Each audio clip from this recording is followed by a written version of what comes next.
Hi, everyone. Thank you. It's so nice to be here. I'm Katie Penn. It's my first time in Dubai. I'm loving the nice weather, especially coming from chilly San Francisco. And I saw Zach ask the question. I was going to ask it too. Who's the creators in the room? Many of you. I love it too. I'm not a creator. I'm not even a crypto expert. But as a marketer, I've had a front row seat in how the evolution of social media platforms have been affecting all of you in the last 10 years. Like Randy mentioned, I just wrapped up my role as a global marketing head at X. I had been there 4 years this time around, and I could probably give an entire keynote on that acquisition. But we'll save that for the gala and a few drinks. And right now, we'll just talk about my experiences over the last decade watching the creator economy grow from viral videos to a cultural force, and how platforms have evolved, and how now more than ever, creators are so important in that evolution. So, who here, there we go. Who here remembers Vine? Raise your hands. All right. And of those, keep your hands up. Of those of you that remember Vine, who actually created videos on Vine besides Zach? All right, so no OGs in the room. Well, Vine was a 6-second video phenomenon, and it could make someone an overnight star in one video. But it was also a fundamental shift of how platforms worked with creators. And back then, we didn't even have a word for creators. They were called Vine stars. None of us realized what we were witnessing. But you know what keeps me up at night? Since I was working at the company that owned that platform, Vine grew by 400% in 9 months, faster than any other app on the planet at that time. 3 times faster than Instagram's growth rate. But there was a critical metric missing. Creators were not able to make a living on the platform. We had plenty of Vine stars, some at the event today. Creators who went from unknown to globally famous. But why did it not work? There were so many rumors out there on why Vine failed. But it wasn't just one thing, and I'm here to give you the tea. That's kind of like the inside knowledge for those of you who are not from the US. So everyone thinks that Vine failed just because it couldn't pay creators. But actually, there were only 40 people working for that platform at the time. And so they had to prioritize. And we had a content discovery problem. There was actually no algorithm or way for us to have a for you in the product. And so we had actual people determining what the homepage looked like and which vines they were going to create. Now, that may work if the demographic you're selecting the vines for are the same as you and you understand them. But when Vine needed to grow, we didn't have the team in place to do that. So, and creators wanted to get paid. It's true that they came and they demanded. They said, hey, you need to start paying us, Twitter, or we're going to leave. But the bigger issue was that we weren't investing in monetization tools so that they could get paid through the platform. Instead, we're thinking about let's fix discovery first. Then maybe in 1 or 2 years, we'll get to monetization. Remember, 40-person team. But in the end, and people don't know this, the real reason Vine failed was because of Twitter. Because at that time, Jack Dorsey was our CEO. He loved Vine. He still does. But we had a huge problem at the company. We had gone public.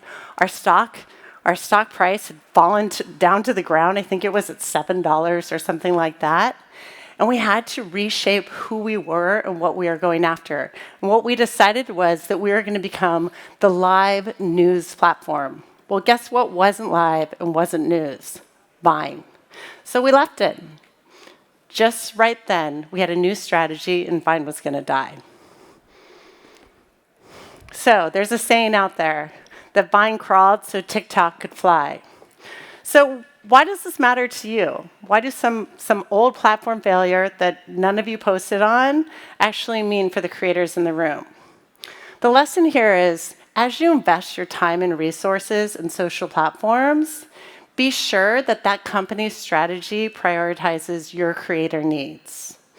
And make sure that you're building a community that will go with you wherever you go. Because one thing is for certain, the platforms that are here today may not be the platforms that you use in 10 years. So I left Twitter after about 4 years, and I joined Twitch.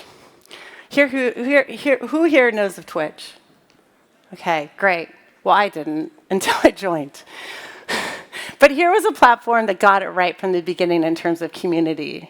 They weren't just watching games. They were living them, and they had built a community around them. They had their own culture, language, emotes, PongChamp. I had never heard of it before, but they had started with a built-in monetization strategy with bits, subs, and donations, and who were helping creators thrive? Their actual community that was watching them.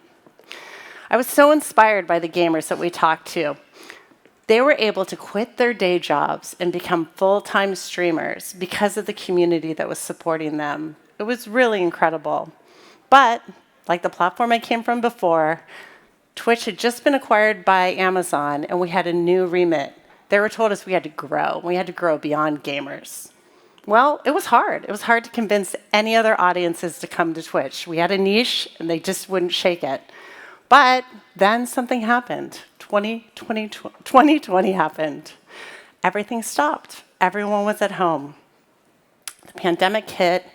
Venues went dark.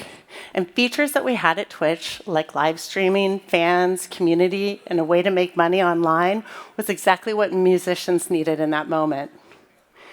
And so we launched an experiment called StreamAid. And it was an effort to raise money for the pandemic. And what we did is we brought together gamers, musicians, athletes, and we had a 2-day, full 48-hour streaming session where we were able to raise almost $3 million for the World Health Organization. But not only did it introduce this concept of fundraising on platforms, but it actually brought musicians to the platform that are still there today. There's actually 15,000 DJs that are streaming on the platform. And they still do now. But what is the lesson for you as crypto creators? That success often comes in unexpected directions. When traditional models break, like venues closing, there's an opportunity for innovation for all of you. You might take the election right now. There's an opportunity for crypto to rise. Sometimes the best opportunities come from platforms and spaces that you don't expect them. So stay open. And now, today, successful creators need to treat these platforms like a portfolio.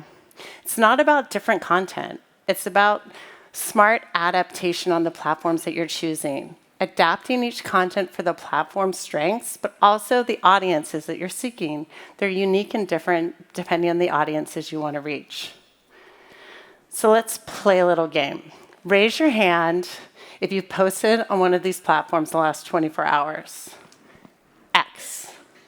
All right? TikTok. You can keep your hands up if you've done both. Good job. YouTube. And Twitch. All down. Okay. But each platform serves a unique purpose and attracts different audiences and distinct engagement styles. My advice to you as you build your business and expand beyond the platforms that you're comfortable with today is be strategic. Pick the platforms that are going to amplify your content, but also allow you to build and nurture that community that you want to take with you. And invest in strategies to deepen that engagement with the community. That could be exclusive content, live events, offline events like these, anything where you can genuinely nurture those relationships. And I'm going to challenge you with an important mind shift today. Treat each platform like a stepping stone, not an end game. You are not just a YouTube creator. The end goal is to build a community that belongs to you, one that you can carry with you no matter where you go. Oh, sorry. So let's look at someone that does it right. Maybe not recently, but in general, he's been pretty epic. So here's a creator, Mr. Beast. And he could be everywhere, but he's incredibly strategic. We worked with him quite a bit at X. He's a huge fan. So in YouTube, he has a huge empire of of a team that's generating massive views with high production videos, multi-million-dollar budgets, right? And his team meticulously puts together when they want that viral moment, when they're going to have the thumbnail. Go over to, switch back over to X, and you're going to see a different side of him, constantly engaging with his community, testing ideas and getting real feedback, bantering back and forth with Elon on how he wants to be the CEO. He's not just cross-posting platforms. He's using each platform for what it does best. So you don't need his multi-million-dollar production to create those cultural moments. Sometimes the most impactful content just comes from simple, authentic moments. Who here has heard someone say, very demure? Well, good. Some of you haven't. Well, we're going to introduce something to you today. So, recently, Jules LeBron accidentally sparked a cultural moment with a simple, authentic TikTok about being very demure, very mindful. Here you go. You see how I do my makeup for work? Very demure, very mindful. I don't come to work with a green cut crease. I don't look like a clown when I go to work. I don't do too much. I'm very mindful while I'm at work. See how I look very presentable? The way I came to the interview is the way I go to the job. A lot of you girls go to the interview looking like Marge Simpson and go to the job looking like Patty and Selma. Not demure. I'm very modest. I'm very mindful. You see my shirt? Only a little chichi out, not my chocho. Be mindful of why they hired you. Here's your reality check, diva. What's the name you'd like me to make it out to? So, at least in the US, everyone jumped on this cultural moment, and every brand wanted to be part of it as well. TikTok, you had brands like Maybelline joining the trend. Instagram, J-Lo was getting in on it. And on my own platform, X, the platform jumped in on it. We even had our CEO, Linda, respond. Everyone was trying to get in on demure. But the result, Jules may not have had the playbook she needed to how to handle the virality of the moment. Yes, she had incredible brand partnerships out of this and made a lot of money. But she also spent time fighting someone who was trying to trademark the word demure. And the lesson for you, success isn't just about the moment. You need to have a playbook for what happens next. You want to be ready when you have that viral moment yourself. It became a meme. It's true. And of course, it's hard to have a viral moment when platforms are constantly changing what goes viral in the first place. In the early days, it was all about gaming the system, right? 30 hashtags, perfect timing, having engagement pods. But today, the focus on real conversations and genuine engagement is taking over. But how do you lean into that culture and stand out? You have to stretch yourself. I really believe that you have to push the boundaries of what makes each one of you unique in an ever-growing and crowded space. Crypto might have been unique before, but we know everyone's jumping on board. So what do you have to offer to that? Let's look at a brand that really gets it, Duolingo. Instead of playing safe on stiff learning tips, they created this unhinged green owl mascot.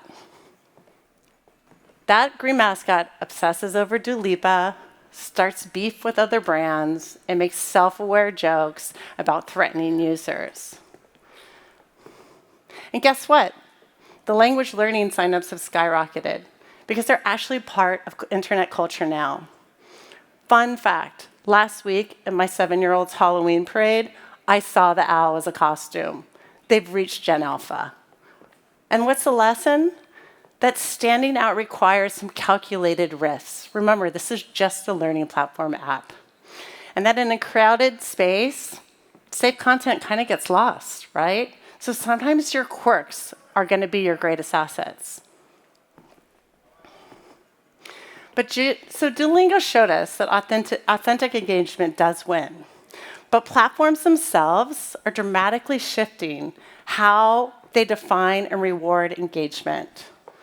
Look at what's happening right now in the algorithm changes. A lot of creators like to say they're in algorithm hell right now. TikTok is pushing creators toward higher production quality. YouTube is prioritizing shorts to compete in short form. Instagram is penalizing reposts to force platform native content. And X has just completely changed its monetization model. I don't know if any of you saw the announcement overnight. But right before I left, we were given a mandate to change creator payments, how the payments were happening, and how the whole structure worked. So if you really want to understand platform motivations, follow the money, right? So at X, after the acquisition, our advertising model has really struggled. You can read about it in the news. So X didn't just adapt to that problem. They completely pivoted. They've shifted for creators from an ad revenue model where you're being rewarded for ads in your feed to premium engagement. So now they're rewarding creators who are driving subscriptions to the platform, not just views. Where's the lesson there? When platform incentives shift, the platform changes aren't really just random. They're following the business needs. And when platform incentives shift, the creator opportunities shift as well. Smart creators are watching the platform business models, not just for metrics, but to stay ahead of what's coming next for those companies. And the changes affect more than revenue. They shape what content gets created. Are you a creator on X now because you're trying to drive subscriptions? Or are you a creator on X now because of the communities that you want to reach? So that brings us to a really crucial conversation about power and responsibility in the creator economy. You're not just entertainers. You're now information gatherers, you're trendsetters, and you're opinion shapers. And with 2 teenagers at home myself, I know that you're becoming the primary news for the younger generation. And that brings us to AI. So, just as you have more powerful voices in society, we're seeing another revolution that's changing how content gets created. Who here uses AI tools each day? Boom. Who tells their audience? Right. Well, I used it. I used it for this talk. Of course I did. It's actually my assistant. It feels like my assistant now. AI can help you create content faster, optimize your posting times, understand trending topics. But what can it not do? It can't build those genuine connections. I feel like human authenticity is going to become more valuable. And who are the most authentic, successful creators? So in a world where anyone can now generate content with AI, what matters the most? Authentic culture and communities, something that you are all leading. And that's why we're all here today, something I don't know enough about, but the power and responsibility is evident in crypto. On X, we consider crypto part of our town square. In fact, 54% of crypto conversations happen on that platform. And we know that a single tweet like this one can move markets, right? Especially if they're Elon's. But community reaction shapes sentiment. And I can only touch on crypto in a responsibility from a marketer perspective. So not only are you now sharing opinions, you're actually impacting people's investments. The community that you've built around trust, it has future implications on what you share. And so if your voice is now going to be shaping this market behavior, use it wisely. And so here's some key takeaways. We know the rules are changing, but authenticity remains constant. Community transcends platform. A strategic focus beats being everywhere. And especially with this great power that you all have comes great responsibility. So thank you. From Vine to X, I've seen it all change. We're happy to be here with you.